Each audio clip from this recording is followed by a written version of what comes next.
This video is brought to you by BetUS Sportsbook and Casino. What's good, folks? Welcome to the first in-season edition of the Cover One Film Room, the show that gives you the hows and the whys behind both the good and the bad of the Buffalo Bills, powered by BetUS Sportsbook and Casino, and brought to you by our friends at Easy Loan Auto Sales and Erik. We are in season, even though technically we're not in our regular in-season film room flow because a game hasn't happened and we haven't been able to go back and dissect. So a little bit of a different feel in this one as we kind of take a look at what to watch for in this upcoming Bills versus Cardinals 2024 season opener. But nonetheless, real football is here. College football has been rolling for 2 weeks. We've got opening NFL football tomorrow night and on Friday night of this week, which I keep forgetting is a thing now for this season. And then, of course, the Bills open on Sunday. Football's back. It feels good. And we're here in the film room again, diving into some real regular season football stuff. Yeah, I'm excited. This is going to be a fun episode because, like you said, normally we're kind of rehashing what happened in the game. This one's more of a scouting episode. And typically we only get to do these, when we're in the off season, we're scouting players or in the playoffs leading into a game. And so this is going to be a fun episode. As you said, we're going to talk about what to watch for on the offense and defensive side of the ball for the Bills. So we're going to focus on things. I know a lot of shows, they give you the matchups here and there, go through each, position, but we're more focused. We're going to go micro here. And so I'm excited to talk about what the Cardinals are going to bring on offense and defense against the Bills this Sunday. And this is a team with the Cardinals where I think they're a bit feistier than they get credit for. I started doing work on them in like July just because I was on SIS monkeying around and I saw a bunch of really great stuff for James Conner. And I was like, okay, let me actually look at the offense. And they did the same thing on defense. And they do some fun things that I think presents like a nice, obviously we're going to get into a bunch of it in this episode, but that presents like a nice schematic matchup going up against the Bills, considering who we think the Bills are this year, what they're going to be, and then kind of being able to be that in this opening game. It's a nice little kind of barometer and kind of measuring stick to open the season and see how things are kind of going to merge and coalesce into one for the Buffalo Bills this season. And Erik, overall, just for this season, a lot of changes off the field and on the field from a roster standpoint as well. But then all the coaching changes, especially defensively, new defensive line coach, new linebackers coach, new coach in the secondary at CB, Bobby Babbage taking over as DC and actually running the defense and calling it. So much kind of muddiness in this revamp for the Bills. What are your expectations for this team going into this year? Again, as we go into week one, what we see in week one isn't necessarily who they're going to be throughout the entirety of the year. But as we start to march forward here, what are your season expectations for this Bills team in 2024? Yeah, week one is always wonky, right? And you just never know, especially when you talk about the Bills playing a team in the Cardinals who they only play like every 4 years. So there's not much film. There's not too many of those notebooks that you can go back and draw on. But overall this season, I expect them to be competitive. They're a well-coached team, even with those new additions to the coaching staff. And so I do expect a lot more games that are closer. And I don't think this week one game is going to be any different because of the team that you talked about in the Cardinals, but also, again, week one, working out those kinks when we're talking the process of the coaching staff, the adjustments in, from drive to drive and in game, the new players and faces that are now playing to actual game speed in the Bills offense, defense, and special teams. So overall this year, I expect a roller coaster ride because it's the NFL and it's the Buffalo Bills. I wouldn't expect anything else. And so I expect a lot of competitive games, but overall, a competitive team coached by Sean McDermott. Yeah, I think it's very well said. And I'm in a similar spot. I don't think this is like a punt of a season as some of the doomers are kind of labeling it as, but I also don't think that it's a guarantee that they win the division. And I don't think that they're necessarily in the same spot that they have been the past couple of years. And I think that, just given the changes and what they have. And I like the notion of every week kind of being a fight for them, positively and negatively, right? I think even when they play like the really good, like when they play San Francisco, I don't think they're going to get blown out of the water by 30 or 40 by San Francisco. It's going to be competitive. But even when they play a team that I think people think lesser of, like the Cardinals in this week one, I think that game will also kind of be a competitive game. And I also think, again, some of that is a testament to what the Cardinals team is. But it's just, I think the expectations for this team really have to be put into perspective with what this season means, not just for 2024, but really for 2025 and 2026. Like that moving of Stephon Diggs does open up money going forward, not necessarily this year, but going forward next year. and the year after, obviously. And with the changes in body types at wide receiver and potentially what you have on the offensive line, like, do you bring Spencer Brown back? Do you put that money into Greg Rousseau? Do you potentially do it with both? Yeah. Now you have some of that Stephon Diggs money. Like, what does safety look like long term? What moves are happening and staying the course on both sides of the ball versus do they try pivot again next offseason? I think this season kind of gives them a good measuring stick of, hey, we're going in this direction. Oh, cool, it's working. Let's stay the course and continue to build. Or, hey, this pivot maybe wasn't necessarily ideal, Right. but now we have to kind of pivot again. And so I think the expectations for this season are pretty interesting depending on who you ask. And if you ask our friends at BetUS when it comes to the matchup in this game, as we have pulled up on the graphic here. So again, we mentioned it in the intro, powered by BetUS Sportsbook and Casino. That's what we are here in the Cover One Film Room. And the graphic we have up here shows the over, under, and the spread when it comes to Bills Cardinals in week 1. And I don't know if I feel like some fans think, Bills fans, I'll say, probably think it should be higher. The Bills are only a 6-point favorite in this game. Cardinals, obviously, a 6-point dog. The over-under in terms of points is 48.5. Erik, when you look at the spread and the line here, what are your thoughts? I think it's really fair, even with the Bills at home. The Bills, along with the Cardinals, are both going to be battling emotions, and that Highmark is going to be rocking. And again, a lot of new faces in those Bills uniforms, taking the stage here at home. But overall, I think that's a fair spread, man. It's a fair line there. 1 p.m. game. I just expect those emotions to really play a part early on, and as we led with, they're going to be a competitive matchup for the Bills. They do some things on both sides of the ball that could create issues for the Bills. Things that we're going to talk about tonight with Kyler Murray and his ability to escape the pocket and extend plays. Tight ends left and right in that offense. Really, as you said, Connor, the running back, is solid, man. He's a really good running back. And then some of the stuff they do on defense, some of those odd fronts and hybrid looks, have given the Bills offense and some of their pass protections issues at times. Who's that, fourth or fifth guy coming? Who's dropping? It's going to be interesting, on both sides of the ball. And that's why I think that spread of 6 points is very, very fair. I love, if I'm BetUS, I love that spread. I think it's super spot on. I could see this game being, we were talking offline, I could see it being like 27-24, 27-23. Maybe 27-20. Whoever wins this game, I don't think either pulls away. I do think the Bills should be favored, and obviously they are. But yeah, I feel like that 6-point spread is a little tough. I like smashing the over more than I like kind of going with the spread there. Like, if I had to pick one, I'm taking the over 48.5, because I think between what the Cardinals do offensively and how that matches with what the Bills are and the questions they have, combined with what the Bills do offensively and the questions the Cardinals have on defense, I think that mixes well into I would estimate, like, for me, I feel like the total in terms of points is going to be easily over 50. I'm thinking like 52 to 54-ish, depending in that range, depending on also what happens, some garbage time stuff. But yeah, that spread is real tough. If I had to smash the spread, I think I'm going to take the Cards and take the points. I do think the Bills win this game, but I think the Cards keep it close, and it's like a 3 to 4 point victory, which I also think, if that happens and you're a Bills fan, don't panic. This Cardinals team is better than you think they are, and it's week 1, and the Bills are potentially finding their stride. But yeah, I really like the action here that BetUS is giving. And as we mentioned, here on the brand and here on this show, we are powered by BetUS Sportsbook and Casino, and BetUS delivers the fastest payouts in the industry. They give you a 125% sign-up bonus on your first 3 deposits up to $2,000. Fast and easy deposit and withdrawal process. You can check out the BetUS link in our episode description below. They also offer 24/7 personalized service, 365 days a year, live wagering on all major games. You can get 10% back on your net losses twice a year, and BetUS also can give you your very own personal account manager, which I think is a really tremendous touch and an aspect that they offer. Again, check out BetUS, link in the episode description.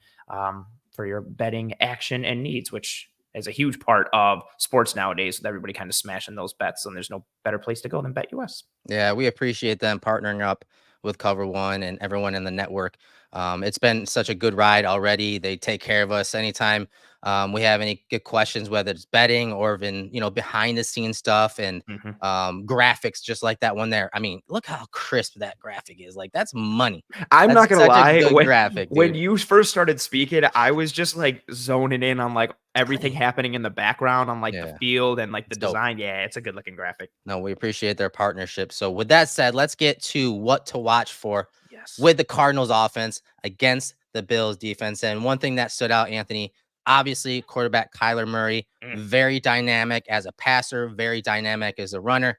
But there was one area I wanted to focus today on, and that was in that short area, 0 to 9 yards. It's something that Murray's been really good at the course of his career because he's got pretty good accuracy and placement. So if you look Mhm. at last year's stats in the quick game, 0 to 9 yards, according to PFF, he had a 50.4% pass attempt percentage in the 0 to 9 yard era. That was fourth overall. But you could see his ADOT is really low. And that's because Mhm. they run a lot of screens, a lot of quick passes and short passes to the tight ends and running backs. But then you could see the passer rating at 111. That was second overall from 0 to 9 yards. So talk about what Kyler Murray, does well in that area and how they attack defenses in that short area. Yeah, he's a really good in rhythm passer from especially when you're talking quick game. Like his feet match his eyes, and I Mhm. also think what really helps him in quick game and in general, but especially in quick game, you see that baseball background. You see him being able to throw from different arm angles and arm slots. His athleticism plays to it as well. Like he's very comfortable seeing and then triggering with his arm and making that throw. He's got good rotation, good throwing mechanics. You see a lot of again proper Mhm. shoulder, eyes, feet, everything matches. It stays in rhythm. It stays in flow. And I think that's like a nice point to lead off with this offense, because I think when people think of Kyler, they think of the scrambling and Mhm. the athleticism or the short jokes or that he's small. Like I said it last night on Disguise Coverage, like, and I like Kyler Murray, but every time he scrambles, I hear like the Stewie Griffin feet in my Yeah, head the of like the pitter patter.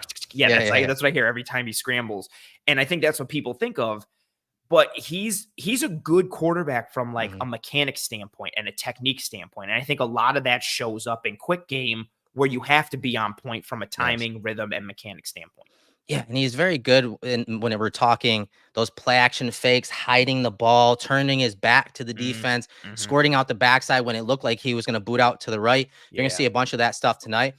In the specific area I wanted to talk about is how he loves to target tight ends in that short area. Last year, 40.3% of the targets in that 0 to 9 range went to tight ends. That was second overall according to True Media. And you saw, much like you'll see here in the film room in a couple minutes, a lot of drags to Trey McBride, a lot of slide Mm-hmm. routes on those bootlegs, and really just getting the ball into his hands, kind of like what the Bills want to do with Dawson Knox, so that he can, punish defenders and tacklers after the catch. And he sure as hell does. And they have, a bevy of tight ends that have contributed, and some of them aren't even big names, but I got to give kudos to the offensive coordinator, Drew Petzing. Like, he created so many nice layers for the tight ends in Yeah. that offense. It all looks the same. And next thing you know, the ball's in the hands of a big bruising tight end, and they're getting yards after the catch. Yeah, I love how they incorporated the tight ends last year, especially Trey McBride. Really strong and productive year for him last year. And like you said, just how they use them on the slide routes and on play action and working in like with how good they were as a running team out of 12 and 13 personnel. Then they're working in kind of like the split flow looks, but then they're turning it into a read option and Kyler's getting it out quick. They'll use Trey McBride as that underneath drag and mesh from an Mhm. inline alignment, and just really creative. And it made sense given what their grouping looked like last year. And also something to keep in mind, this element is still going to be present in this game. Now they also just have Marvin Harrison Jr. on the Yeah, they outside, have which makes outside things a little targets. scarier. Yeah. Yeah, exactly. And so they'll run a lot of those things we talked about all offseason, condensed routes, heavy personnel groupings, formational width stuff that is kind of reduced. Mm. And then what they're doing, they're just trying to again out leverage the defense. Look at this defender's eyes and how he's looking in the backfield, and he lets the slide route get under him. And I mean, McBride, look at that leverage that McBride has out to the top of the screen. And that's just easy. Get him the ball quickly, and then he can do damage after the catch as he does here. These type of things are all over their film from last year. Again, that motion, kind of what the Dolphins made very famous, as Mhm. kind of exit motion out there, get the defense moving out wide, stretch them horizontally. Here comes a simple mesh route, little drag route by McBride across the middle. Look at that defender over the top of him and how he has to work through those rubs and those picks. You know, he's got that natural leverage because of the formation and the play action and type of routes that they run with their tight ends.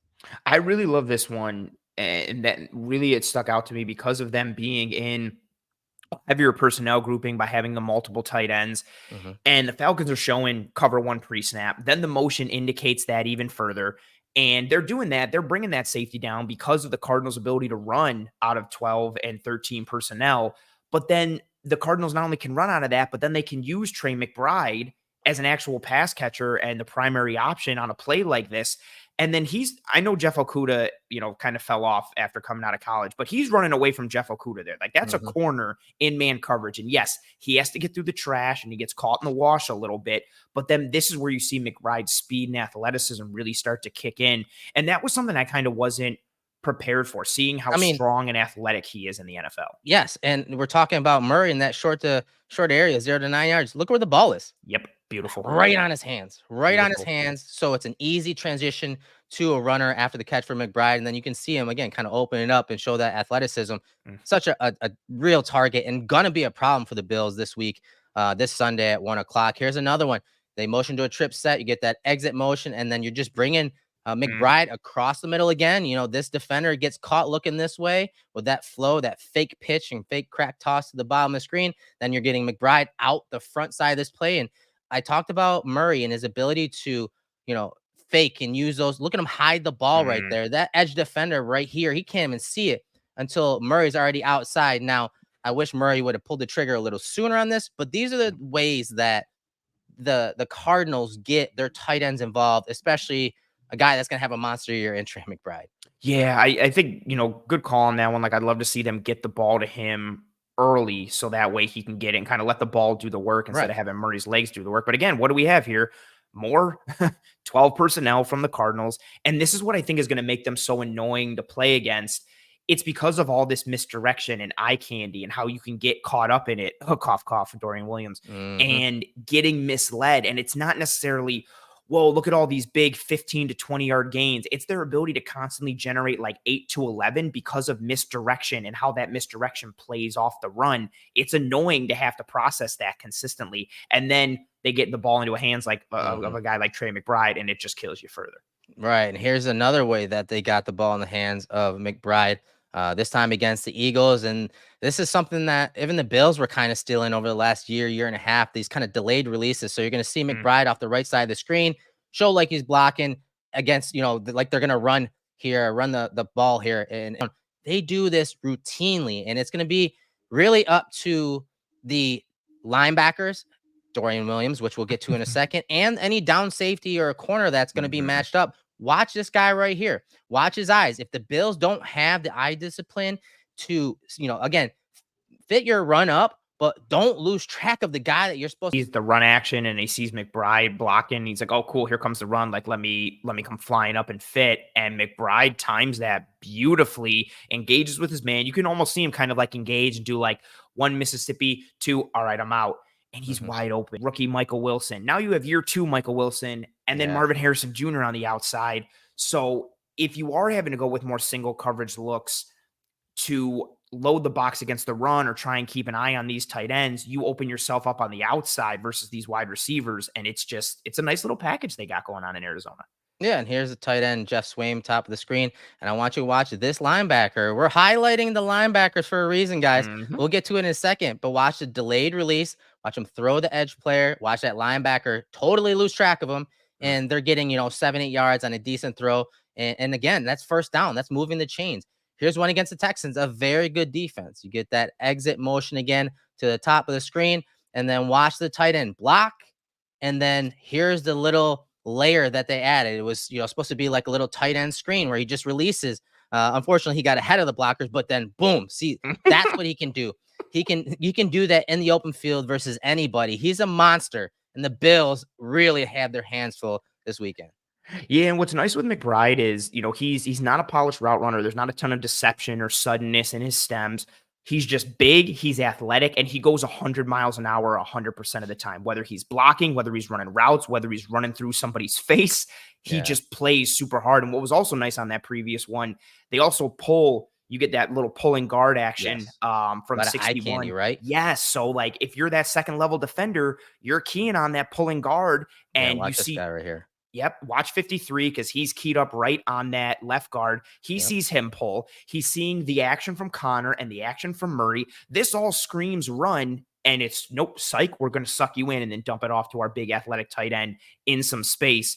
And again, you know why he was ahead of the blockers? Because he's like, it doesn't matter. None of these DBs are going to tackle me one-on-one. I'll just True. run through this dude. It's true. Here's another layer. Again, split flow. You're getting that guy across the Mhm. formation, and then you're getting the delay block by McBride. I like how they motion or bring this tight end up inside as they block him. Just kind of confuses the defense and defensive backs, safety and DB to that side. And you're going to see him just quickly release on this one. As Murray turns around, he floats it up and over that defender. Again, just ways that they would get the ball in the hands of their playmaker in that 0 to 9 yard range. It's why he was so efficient to the run after catch ability of McBride and some of those tight ends and running backs. And to go back to the point, Eric, we highlighted on the first play, and then what we led off with talking about Murray, look at a lot of the ball play, able to just get it and continue his stride and not break his gait. It's a really nice element when you go back and watch what they did in 2023, let alone considering now they have another year to build upon it. They've added some more pieces and developed some more. And then, Eric, this is where you really start to take that conversation into account. And this is why I say it's so like this matchup is such a good start for the year, because we've talked so much going back to last year about Dorian Williams' eye discipline, his processing, and his ability, not in a positive way, to get misled and be put out of position by being manipulated by an offense. And we're going to get into that. And it's just funny knowing that what the Cardinals are and what we just showed and how well that plays into attacking this Bills defense with Dorian Williams being in.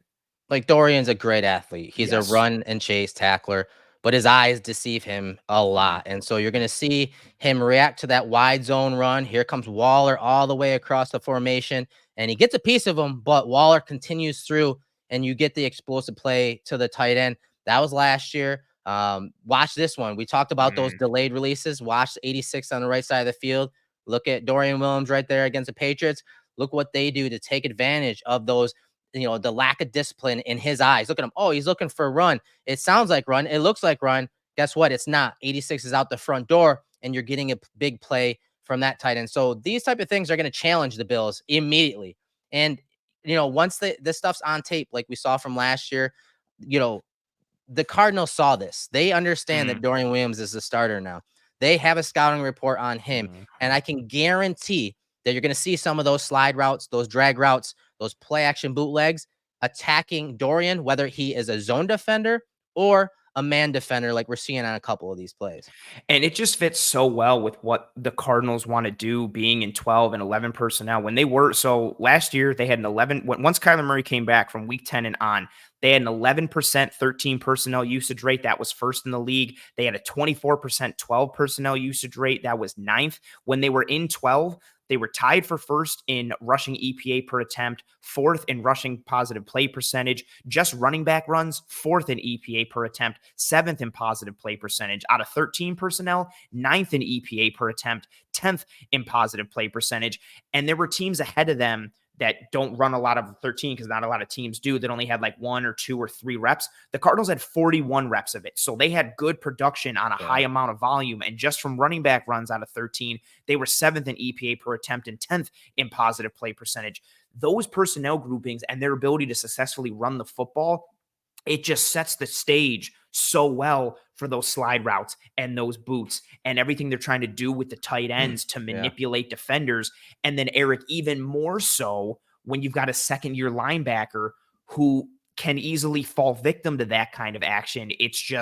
It seems like if we're looking at this game, and obviously we are, that just seems like the straight up easiest way to attack if you're the Cardinals. You lean on that personnel grouping and the run, and then you try to isolate and take advantage of Dorian Williams in this area where, we showed it here against the Giants and against the Patriots. The same thing happened in that game against Jacksonville when he took over for Milano. We saw it a bit in the preseason this year. Like, this is a very readily element, unfortunately, that's available in the Bills defense. And that's a trend, this kind of, delayed release. And yeah, Dorian Williams, he was susceptible to it against the Bears. Again, look at the formation. It looks awfully familiar, doesn't it? Very tight formation, condensed formation.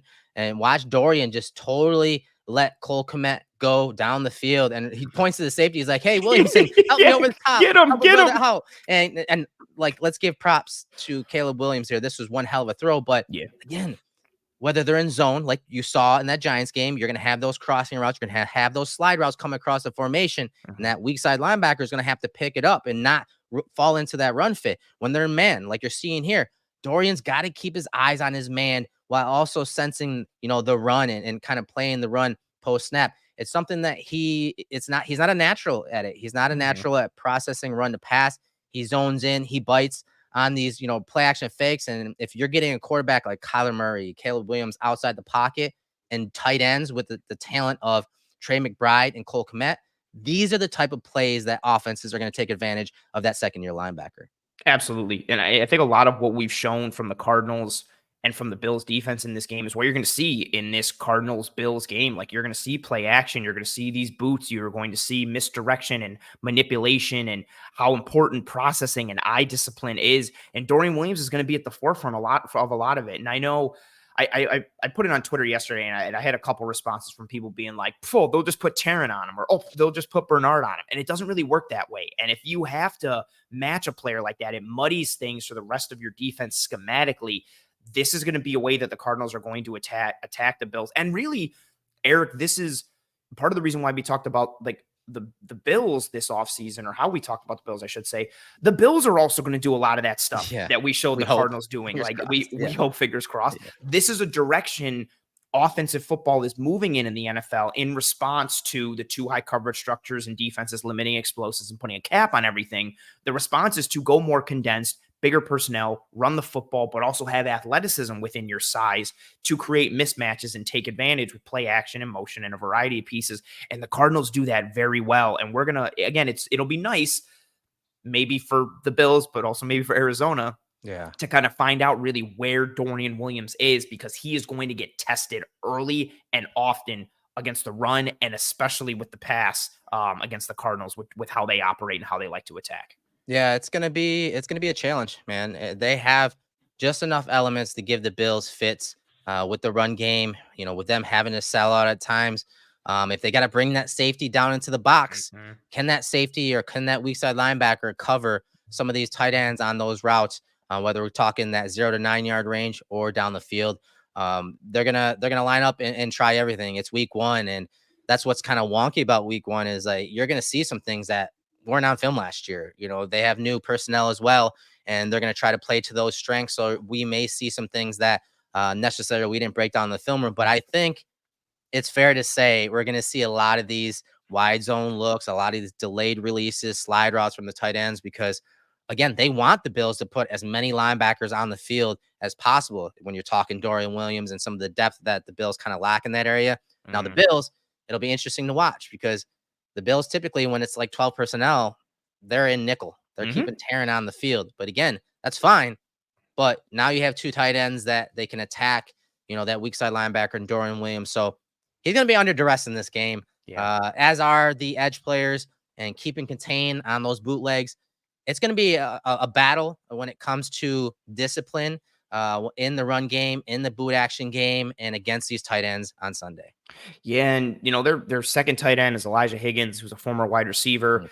Their third tight end is Tip Ryman, who's 6'5", 271 pounds. That 271 pounds is in the 95th percentile. He's in the 91st percentile for hand size and 10-yard split. 78th percentile for his 40-yard dash, 82nd percentile for his broad jump, and the 77th percentile for 3-cone 20-yard shuttle, and then 95th percentile for bench press. So you've got Trey McBride, then you've got Elijah Higgins, who's more of a pass-first tight end, and then you've got Tip Ryman, who just wants to mash you and get through you, but also can do some stuff in the pass. And then, Erik, I love your point about, like, Taryn, because what I also think is interesting in this game, if Matt Milano was present, you've got Milano and Bernard and Taryn. Right. But if you're in this game and the Cardinals are starting to get into 13, or they're starting to mash you more in 12, it's not as easy of a decision to be like, okay, let's pull Taryn and let's bring in another linebacker maybe, because you're already down to your second string linebacker, which means if you're bringing in another linebacker, that's technically the fourth linebacker on your depth chart. Do you really want to live in that world because it's a bigger body? Or do you want to just stay with your all-pro nickel corner? That's kind of like an annoying question to have to ask yourself, and it's one the Cardinals can kind of put them in a bind with. And again, like you said, they know what Dorian is.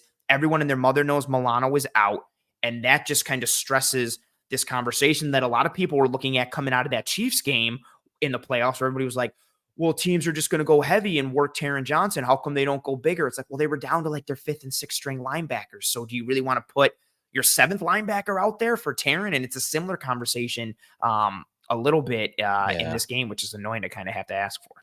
Yeah, it's about, the NFL is about matchups, and the Cardinals know what the Bills are dealing with at that linebacker position. They understand that historically the Bills have had their issues with tight ends, and so multiple tight end sets, multiple condensed sets will be their plan of attack, and then they'll go from there. Because we talked about at the top how people just think a certain way and perception of Kyler Murray, especially if you're going back to like Oklahoma days and that spread game. Like this is a different offense than what he came up in. And it really has played to his strengths in that short amount of time that we saw it last year. And like I said, I think their offensive coordinator is very talented, and he adds layers to plays where, one play, hey, McBride's running that slide route. One play he's running the sail, then it looks the same. Another play he's just blocking. It looks like run, sounds like run, and then he's just releasing. And now you're getting a 20-yard explosive play. They have layers to their offense, which is something that we love to talk about in the film room. So when I got to focus on that area where Kyler excels in that short area, the tight ends popped out. Trey McBride obviously popped out. And that, again, was mainly their bootleg action game. It wasn't a lot of just their drop back game when they go into empty and they have those heavy sets and they're just spreading you out and they're just dinking and dunking option routes to McBride over the middle and attacking the middle of the field, an area that we expect the Bills to have struggles with because they lost Matt Milano. Very well said. And yeah, it's a nice base that the Cardinals are going to operate from this year. And I like a couple of things you said there a moment ago. It all just goes to like them being able to make everything look like everything else. And even what's a nice piece with Kyler, you'll see like even with some of the bootleg stuff, he's not like booting early, like in the run action. He'll do it. And then because he's got such quick feet, he'll give that run action and then he takes off and he's booting right out. And you're like, oh crap, it's a boot. It's not just play action in their space. Like they do a really good job making everything look like everything else, the run and the pass, marrying it all together. But on the other side, let's change the conversation a little bit. And within that, we have our first in-season sponsor from our friends at Easy Loan Auto Sales, our first Making It Look Easy segment of this 2024 season. And you folks should know the drill already. Our friends at Easy Loan Auto Sales, regardless of your credit situation, Easy Loan can help get you behind the wheel and on the road to better credit.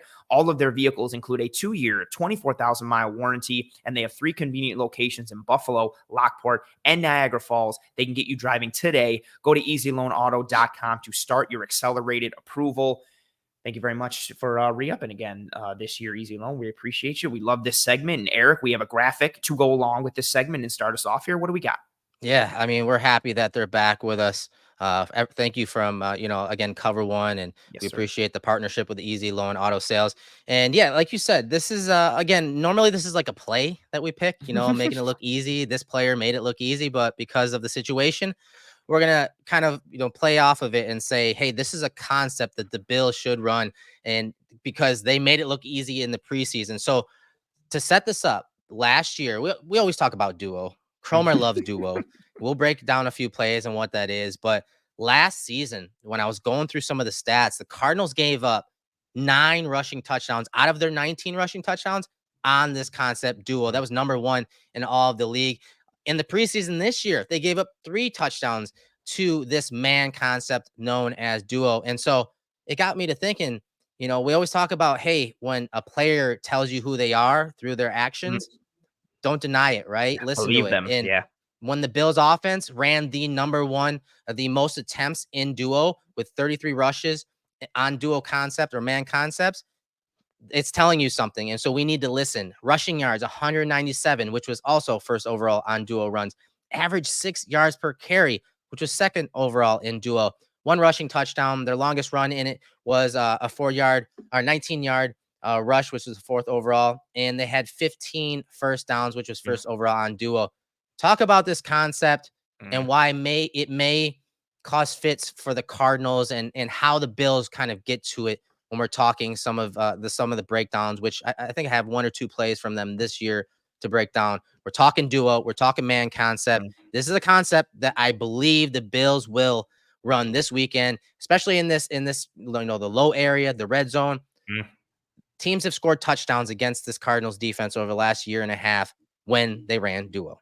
And if you pay attention to the show or, scheme and the Bills preseason, the Bills ran a ton of duo this preseason. It's a very prevalent aspect in their offense. And, going back to the stats from last year, you see that as well. I remember always them hitting it super hard against the Raiders in that second game of the year. It was just duo over and over again. And Murray was banging. Yeah. Yep. Cook was getting some runs with it. Oakland kept trying to fit it inside, so they were just washing it down, and Cook was getting one-on-one with corners and bouncing it. And it's a downhill, at you type of run concept. The running back is reading the front side, play side linebacker, and it can either go one of two ways. The running back can keep it inside, or if everything gets washed, you're trying to get that running back bouncing it outside into a one-on-one situation with a corner. And that's where things can get potentially like really tasty, because in theory, most teams' corners are their worst run fitter or, tackler. We see it on this one. Khalil Herbert bounces it outside.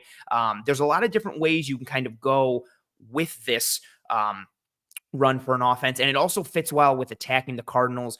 They like to run those 3 high safety looks. They do a lot of 5 down fronts. They're not the biggest bodies up front, so you can people move them a little bit, create some vertical displacement. Duo is a good concept for the Bills, and it's a good one to work against the Cards. Yeah, and if we're going to talk about duo, I think this is how the Bills are going to attack it, whether it's from gun or under center, right guard and right tackle. We're going to see Brown and Torrance, again, work the run game. It's where their strengths lie, and you see some very good vertical displacement here. You see the linebacker get sucked up, and you see a nice run by Kyron Williams out the front door.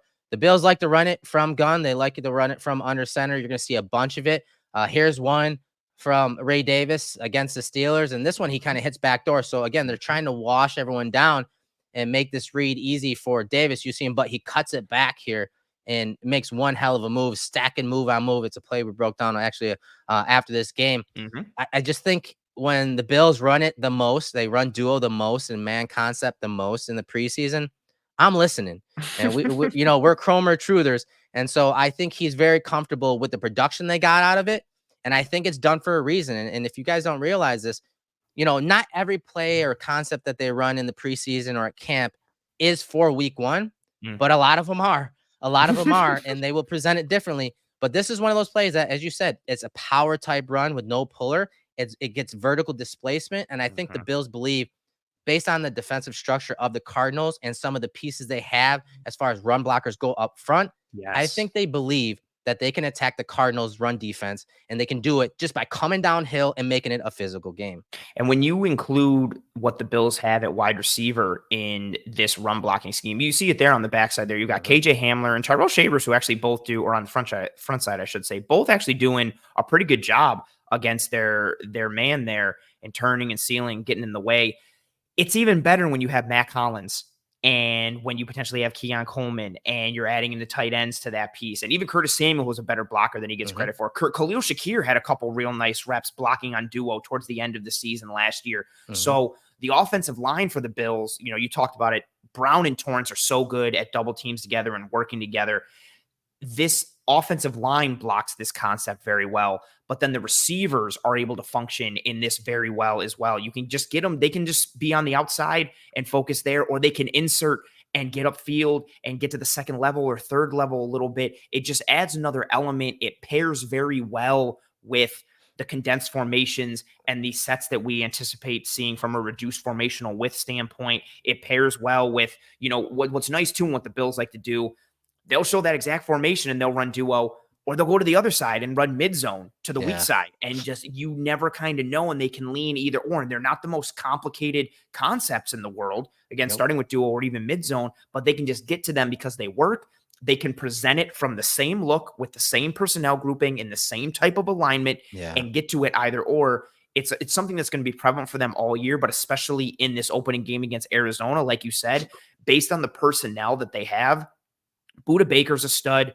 Jalen Thompson is really fun. We'll see what else they have in the secondary. Garrett Williams, like Max Melton, like these dudes that they have. But up front, Dennis Gardeck had some really nice reps last year, but he's not a force in terms of like a run defender. Like you can get push on this front. There's a big reason why they go 5 down. Yeah. So you can create some push and, getting that vertical push and vertical displacement on duo, getting those double teams, moving people out of the way. It's a real nice tone setter and a matchup piece against the Cards. Yeah, as we said, easy loan auto sales, making it look easy concept for this Yes. week and what to watch for against the Cardinals. And just a little tie-in, watch that boy Ray Davis. He's going to have a huge role. And I think he's going to bring that physical, downhill running style, that little shifty elusiveness. He's going to bring that to the week 1 matchup against the Cardinals. I'm excited when they run duo, but I like whatever, just give him the ball. He's going to bring a different element while at the same time, a similar element that Cook does. So I think he's going to have a big role this year, but also this week against the Cardinals. Yeah, it just fits really well. Like his run style fits this Bills offense well, like we talked about when he was drafted and we talked about in the preseason. But then again, even more so considering this matchup, like this is and I feel like people are going to get so mad. Like, no, you have Josh Allen, you got to throw the football. Maybe not necessarily as much in this game. Like the key to beating the Cardinals, and again, I think a lot for this Bills offense this year starts with the run game and these condensed formations and reduced formational width and this whole conversation we've had all offseason. But especially in this game, like I could see this game where Josh Allen only throws the ball like 22 times or 23 times because the run game is working so well. And I think a good chunk of that is going to be Ray Davis just based off of what they lean into. Cook is going to play a role as well. But it just seems like if we had to do the whole this week feels like a Ray Davis week, this opening week feels like a Ray Davis week, just with how you can attack the Cards and what you want to do against them. Yeah, some of those hybrid fronts, those odd fronts, like you said, 5-man services where you're having defensive tackles and DNs, stack and shed and read, 2-gap. Like the Bills have some hogs up front to move guys that are trying to stack and hold their ground. I just expect them to move the line of scrimmage in their favor when we're talking Torrance, David Edwards, obviously Spencer Brown. And then you add in some of the tight ends that they have, and Knox as a blocker. Quentin Morris's shoulders kind of just hanging there. But I think that they can do some interesting things to get to those man concepts, to get to those duo runs that they led the entire league with in the preseason. And then that starts to set the table. If you're working duo really well out of, especially with like 12 personnel, like the Bills can, then that play action pass becomes real nice. A lot of the things that we talked about with Kyler apply to Josh Allen. The play action pass, the bootleg game with Josh, getting him on the move, getting him in space. Kincaid and Knox. I was going to say, just replace Trey McBride with Dalton Kincaid, even though they're different kinds of players. But like you can lean into that similar aspect. And then the Bills offense becomes kind of just filled with easy buttons, and no pun intended with that easy loan auto sales segment there, but it's filled with these easy buttons because you're able to open them up with the run, but then really start to lean into the athleticism that you pair with your size in the passing game. And now you can just be in 12 and mash the Cardinals, and you can stay in that group. And on the next play, you could go full spread. You could have like the formation that we just showed, and you're condensed and you run duo, stay within that. And then the next play, you could go 3-by-2 with James Cook split out wide and go spread because you've got Knox and Kincaid and Coleman and Hollins and Cook and whatever. Even Ray Davis can do some of that. It all starts to get really fun when you talk about how it can flow and fit together for the Bills. But again, it's going to start with that run game and build from there for the Bills offense, similar to how it does for the Cardinals offense, like we talked about. Right. And to kind of wrap up the show, I want to talk about, maybe something that I think the Bills need to do to kind of shut down the Cardinals offense. And it's a graphic that, brought up earlier. So at the bottom of this graphic, I think the Bills are going to be very selective on when they blitz Kyler Murray. So last year, when they sent a 5-man pressure, he had a 0.19 EPA per dropback. That was 3rd overall. When they sent 6 against Kyler Murray, it was 0.44, 2nd overall. We're talking about EPA per dropback. But look, when they only rushed 4 against Murray last year, he had a negative 0.12 EPA per dropback. So that was 28th overall. So I don't think that's surprising if that's the game plan from the Bills. I don't think they want to blitz Kyler Murray because of how explosive he is, obviously as a runner and scrambler. But I also think, in years past, you would see when the teams ran 12 and 13 personnel, if that tight end stayed in the block, Poyer was blitzing. Hyde was inserting. Bernard was adding on as a rusher. I don't think they get those green lights on those hug rushes against the tight ends because, again, some of those delayed passes that they throw those tight ends. So I think they're going to have to be very selective on when they blitz Kyler Murray because he's been very good. He was very good last year against 5 and 6 man pressures. Yeah, that's a really good point. Like I feel like we've talked so much like on Twitter and in this show, like the phrases like hug rush and green dogs and like all these like little delayed, like, oh, my man is staying in. Okay, here I go. You got to be careful with that, like we showed against the Cardinals, and it fits into what they want to do and be and what Kyler is. And yeah, I got asked this question last night in the chat on Disguise Coverage. Somebody said, how do you think the Bills win up front? Do you think they blitz more? Do you think they try to just get it organically with a 4-man rush? And I wish I had this graphic then because it pulls up beautifully. Like you want to just rush with 4. And again, rushing with 4, that means you have 7 in coverage. That means no matter what, you have the numbers advantage. What I'm interested to see with Erik is bringing 4, if they stay with it from a traditional standpoint, versus how many simulateds and creepers do we see in this game? Do they try and get creative in that way instead of bringing 5-man and 6-man pressures? Even though they're not a big 6-man pressure team, you'd see more 5 stuff.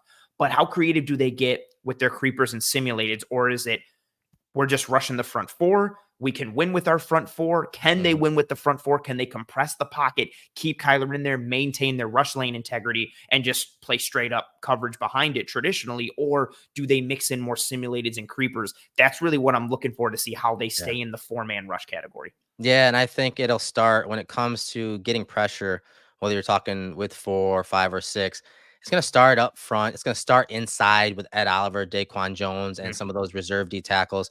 I think that is where they could win some matchups, especially when you're talking the height of Kyler Murray and pushing the pocket into his lap and making him want to get off the spot to do some things. But then again, when that happens, you got to have good contain. So it's going to be a yin and yang type thing where coverage and pass rush are going to have to play together, get him to hold on to the ball a little longer than normal, because again, he's very accurate in that short area. So doing some things like simulated, that could get him to hold on the ball just a half a click longer so that rusher can get home, or so that coverage, that the guy that's spinning into coverage undercuts and takes away an option underneath. And now he's got to do some stuff when it comes to ad-libbing and escaping the pocket. So it's going to be a fun chess match. Again, I give mad props to the OC for the Cardinals. I think he's a very talented guy. I think he's on the up and up.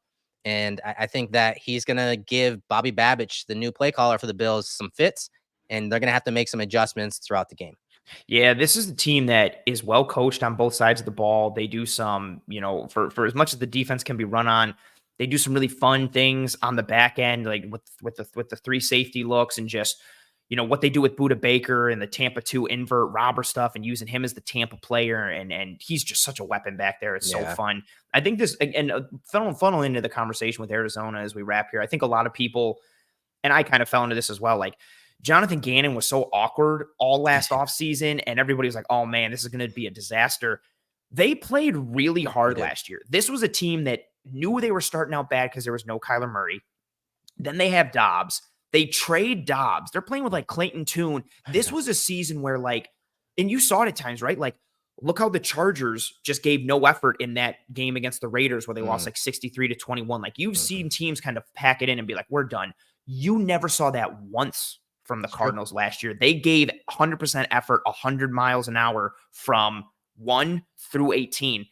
Now they're in year 2 of that. They've got some better players. They're starting out having Kyler Murray from the jump.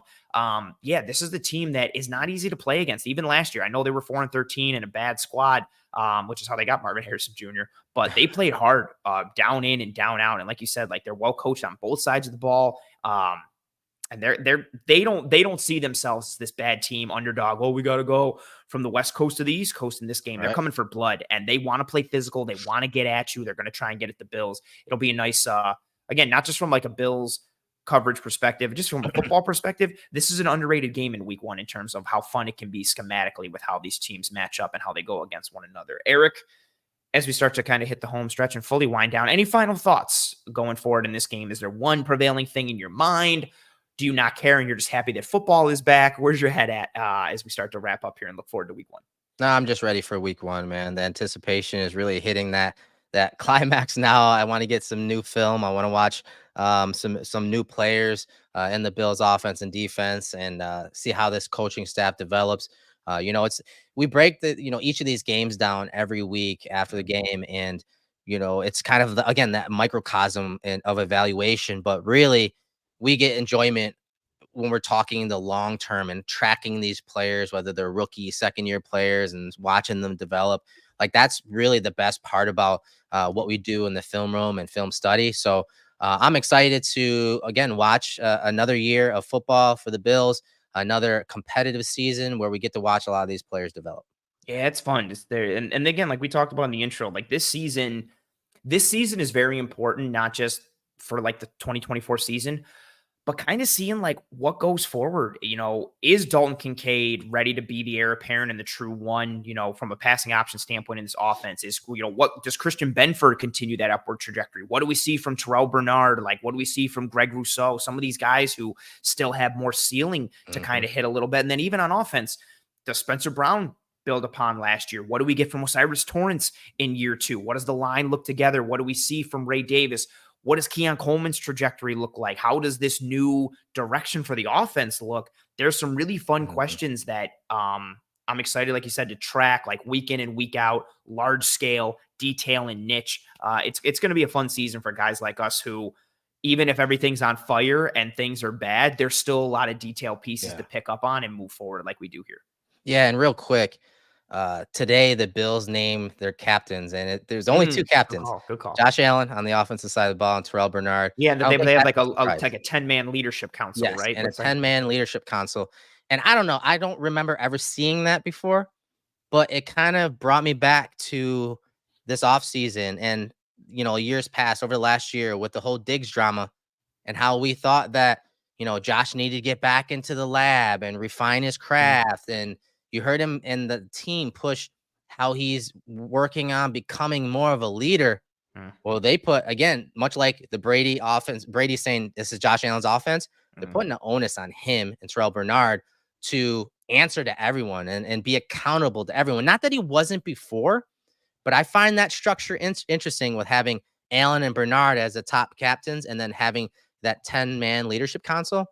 I think that was done on purpose by Sean McDermott. And I think it falls right in line with the message that they've been pushing since Diggs was traded. And honestly, I'm excited because, again, yes, this offense, this team really runs behind Josh Allen and on the shoulders of Josh Allen. And so I'm not really surprised that they only picked 2 captains, and one of those guys was Josh Allen, and everyone has to answer to those guys. Yeah, it was noticeable. Like every year they would have like 7 or 8 captains. It'd be like, here's our captains, and the graphic will be filled with dudes. You'd be like, oh, okay. But it would get a lot of like, oh, Poyer, okay, Allen, Diggs, Mitch Morse, like a lot of the guys, Von Miller. Like it was like, okay, understandable. But yeah, very interesting this year. And I think they're, to your point, like they are going with that message and aspect, and I don't want to say narrative because it implies that it's like false, but yeah, I think there is something to prove for this team, especially for Allen. Like, and again, he's been dinged up the past couple of off seasons, so maybe he would have done more work, or maybe he was in the lab and we just weren't seeing it. But I do think, we've talked about it. He wasn't grinding in the offseason the way he was in previous off seasons the past couple of years. I think there is a little something in him this year that wants to be like, I'm going to show Diggs that he made a mistake, or I'm going to show everyone who's doubting me that they're wrong. And he looks good. I mean, he looks trim. I would say His he looks mechanics stout. are tight. Like it looks very similar to what we saw from Allen going into 2020. Knock on wood. Hopefully he can come out like gangbusters like he did that season. So I'm excited for him. I just found that very interesting. That structure very interesting, especially with some of the guys that are on the roster and have put in time as guys that are leaders. And they only picked 2. That's the structure they wanted. So I'm interested to see how that unfolds. Yeah, no Deion Dawkins, no, like even I guess Von Miller, but he hasn't really been a fabric of this team. Like Dawkins has been here since day one, and he is a legitimate leader on this team, and Von is as well. But yeah, no Von, no special team Deion, snapper, Reed Ferguson, nothing. like Just the this 2, is done. and This is then done for a reason. the This is leadership the message, council, man. like Dude, I don't know. I think everything just points to that. I don't know how you can deny that. I like that. Yeah, that's a very fair point. And yeah, this season's going to be filled with a whole bunch of those underlying storylines and pieces, and it kind of stems from that. It's a nice little pull at the end there. And again, funny coming from us, but especially from you, like everything we do here is very much like the science of football, X's and O's and bones. Yeah. We don't get really too much into like the off the field psychology. You're like, well, what do you think this guy? But that's the little nugget. It's getting Yeah, and we've had some nuggets when it came to the Diggs and the Allen thing, and just again, it just falls in line. So we'll see how it goes. But fun episode. I'm excited for football, guys. Week 1, right around the corner.